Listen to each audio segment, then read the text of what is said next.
Bonjour à tous, bienvenue sur cette chaîne. Comme d'habitude, avant d'aller plus loin, abonnez-vous, activez la cloche de notification, commentez, likez et partagez. Donc aujourd'hui, on va s'intéresser à la place des réseaux sociaux dans la société gabonaise. À quoi servent-ils? Servent-ils ici uniquement à injurier, calomnier, vilipender des personnalités publiques, notamment les personnalités politiques, culturelles et sportives? Donc la question se pose parce qu'on assiste à de nombreuses dérives ces dernières années sur des plateformes telles que Facebook. Donc voilà les principaux éléments qui vont conduire notre analyse.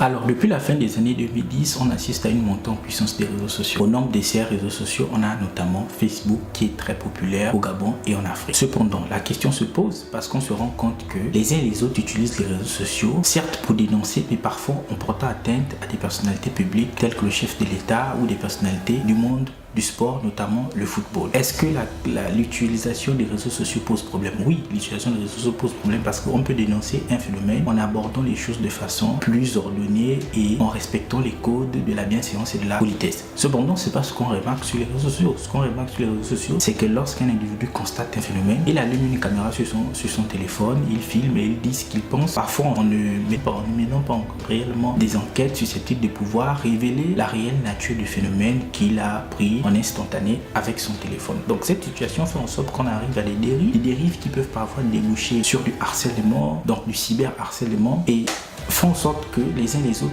aient un regard méfiant vis-à-vis des réseaux sociaux globalement. Donc on ne parle pas ici que de Facebook, on parle surtout de YouTube. À ce moment, les uns et les autres posent la question de savoir que faut-il faire des réseaux sociaux? Doit-on ici réguler les réseaux sociaux ou doit-on laisser libre cours à l'utilisation que les uns et les autres font des réseaux sociaux, et cela au nom de la liberté? À partir de ce moment, moi je dis qu'il faut ici réguler les réseaux sociaux parce que cela jette l'opprobre sur tout le monde, dans ce sens que tout le monde n'utilise pas les réseaux sociaux fondamentalement pour ici dénoncer ou ici encore pour jeter l'opprobre sur X ou Y personnes, parce qu'à partir de ce moment, on assiste à de la méfiance. Lorsque l'on décide de se lancer sur les réseaux sociaux dans l'optique par exemple de pouvoir ici vulgariser le savoir, les uns et les autres ressortent la même rengaine en disant attention, attention, les réseaux sociaux peuvent entraîner X ou Y situation. On a vu que X ou Y individu a posé un tel acte, et cela ici pose problème et délimite finalement le champ des possibles ou des opportunités qu'offre ici l'utilisation des réseaux sociaux et empêche finalement d'utiliser le potentiel de cette plateforme là à 100% de leur capacité.